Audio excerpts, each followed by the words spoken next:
Reels वाली बहू। प्रज्ञा को रील्स बनाने का बड़ा ही क्रेज है और वो दिन भर रील्स बनाती रहती है। खाते पीते घूमते फिरते घर में कॉलेज में रील्स बनाने के कारण प्रज्ञा पूरे कॉलेज में हाईलाइटेड है।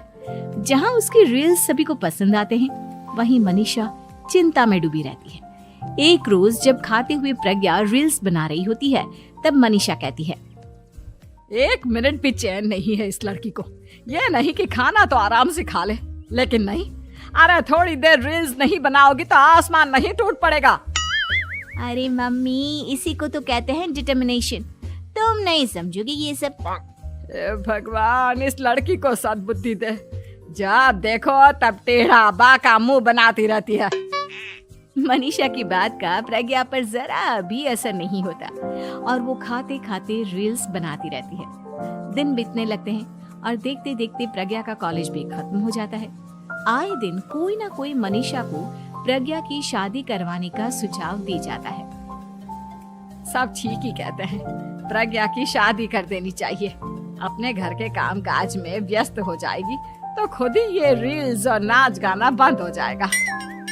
मनीषा और प्रेम प्रज्ञा के लिए एक अच्छा लड़का ढूंढने लगते हैं और तभी विकी का रिश्ता प्रज्ञा के लिए आता है, जिसने प्रज्ञा को उसकी रील्स देखकर पसंद कर लिया था। अगले दिन विकी अपने माता पिता के साथ प्रज्ञा के घर पहुंच जाता है और प्रज्ञा साड़ी पहने हाथों में चाय की ट्रे लिए उनके सामने आती है। जब विकी को पसंद है तो हमें भी बहू पसंद है। बहन जी, आप बारात की तैयारी कीजिए। एक बार लड़का लड़की अकेले में बात कर ले तो अच्छा रहेगा। हाँ हाँ, क्यों नहीं। मनीषा विकी को प्रज्ञा के कमरे में भेजती है, जहां प्रज्ञा पहले से ही रील्स बना रही होती है। तभी विकी कहता है, आ गए आपके साजन जी। हमारे साथ ये रील्स कंप्लीट करती तो और भी अच्छा रहता। अच्छा जी, अब आ ही गए हैं तो बना ही लेती हूँ आपके साथ। दोनों मिलकर रील्स बनाते हैं। जब वी मीट और तुरंत पोस्ट भी कर देते हैं। फिर विकी कहता है, जब आप साड़ी में चाय लेकर आए तब मुझे लगा कि कहीं मैं गलत घर में तो नहीं आ गया। अब सही है। दोनों की शादी पक्की हो जाती है और शादी के दिन भी प्रज्ञा रील्स बनाने से चूकती नहीं। यहाँ तक कि बारात के समय भी नाचते हुए रील्स बनाती है।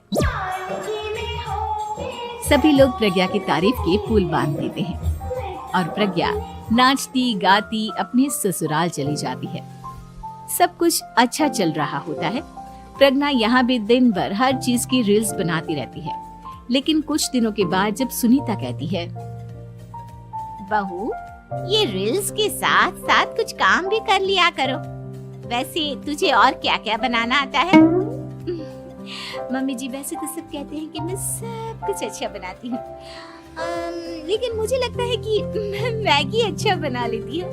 हाँ, कॉफी भी अच्छा बना लेती हूँ और मुंह तो सबसे अच्छा बना लेती हूँ। हैं? अच्छा अच्छा।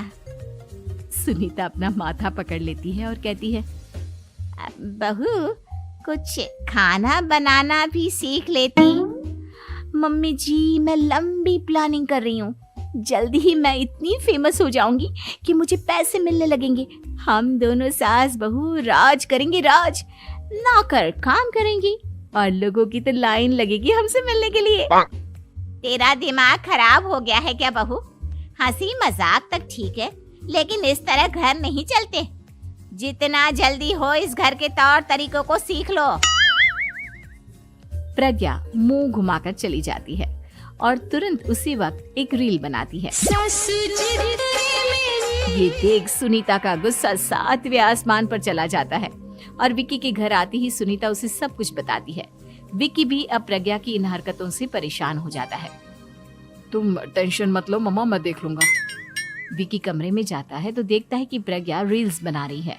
विकी बड़े ही प्यार से प्रज्ञा से कहता है, प्रज्ञा, इन सब के लिए मैं तुम्हें मना नहीं कर रहा हूँ, लेकिन फिर भी हर वक्त तो ये अच्छा नहीं लगता ना।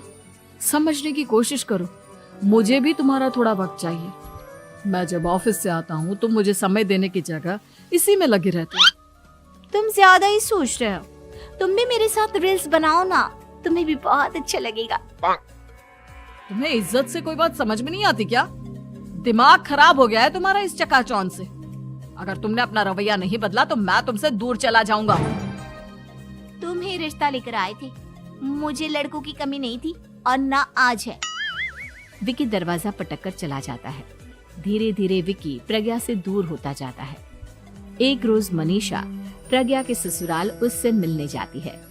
तब सुनीता उससे कहती है, बहन जी, अब आई हैं तो कुछ दिन यहाँ रहकर जाइएगा, आप ही का घर है। हाँ मम्मी, बहुत दिन हो गए तुम्हारे साथ एक भी रील नहीं बनाई मैंने। प्रज्ञा तुरंत अपने फोन में रील्स ऑन कर लेती है। ये सब मुझसे नहीं होता। तेरा ये भूत अभी तक नहीं उतरा क्या? बहन जी, आप कुछ कहती नहीं क्या इसे? जब आप ही कुछ नहीं कर पाई तो मैं कर ही क्या सकती हूँ। सास तो वैसी ही बदनाम है। शाम को घर की लाइट चली जाती है और मनीषा प्रज्ञा से कहती है, मेरे घुटनों में बहुत दर्द हो रहा है, तू लाइट का कुछ इंतजाम करना बेटा। अच्छा, कैंडल जला देती हूँ मम्मा। प्रज्ञा गाते हुए कैंडल जलाती है और खिड़की के पर्दे के पास रख देती है। मनीषा, जिसे बहुत दर्द हो रहा है, वो सो जाती है और प्रज्ञा हमेशा की तरह अपने रील्स में लग जाती है। उधर कैंडल की वजह से पर्दा आग पकड़ लेता है और मनीषा के कमरे में आग लग जाती है। बचाओ, कोई है, बचाओ। सभी भागते हैं और विकी कमरे की आग बुझाने में लग जाता है, लेकिन तब तक मनीषा आधी जल चुकी थी। मनीषा की हालत देख प्रज्ञा रोने लगती है।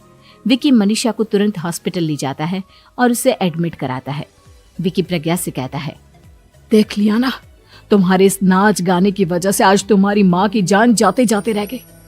अब पता नहीं तुम और क्या चाहती हो। उधर डॉक्टर कहते हैं, इनकी हालत बहुत नाजुक है, आधे से ज्यादा जल चुकी है। प्रज्ञा रोती हुई मंदिर में जाती है और भगवान के आगे जाकर कहती है, भगवान, मेरी माँ को ठीक कर दो। मैं कसम खाती हूँ, हाथ से ये रील्स बनाना छोड़ दूंगी। बस मुझे मेरी माँ वापस मिल जाए। 2 दिन बीत जाते हैं और मनीषा खतरे से बाहर आ जाती है। पेशेंट अब ठीक है, आप लोग उनसे मिल सकते हो। सब कोई मनीषा से मिलता है और प्रज्ञा सबके सामने अपना फोन तोड़ देती है। मुझे माफ कर दो मम्मा, मैंने तुम लोगों की बातों को नजरअंदाज किया। बेटा, कोई भी चीज जरूरत से ज्यादा खराब है। मैंने तुम्हें रील्स बनाने से कभी मना नहीं किया, लेकिन हर वक्त एक ही चीज तो सही नहीं है। मैं समझ गई हूँ मम्मा, आई एम सॉरी। प्रज्ञा उस दिन से रील्स बनाना छोड़ देती है और पूरी तरह से अपने घर में लग जाती है।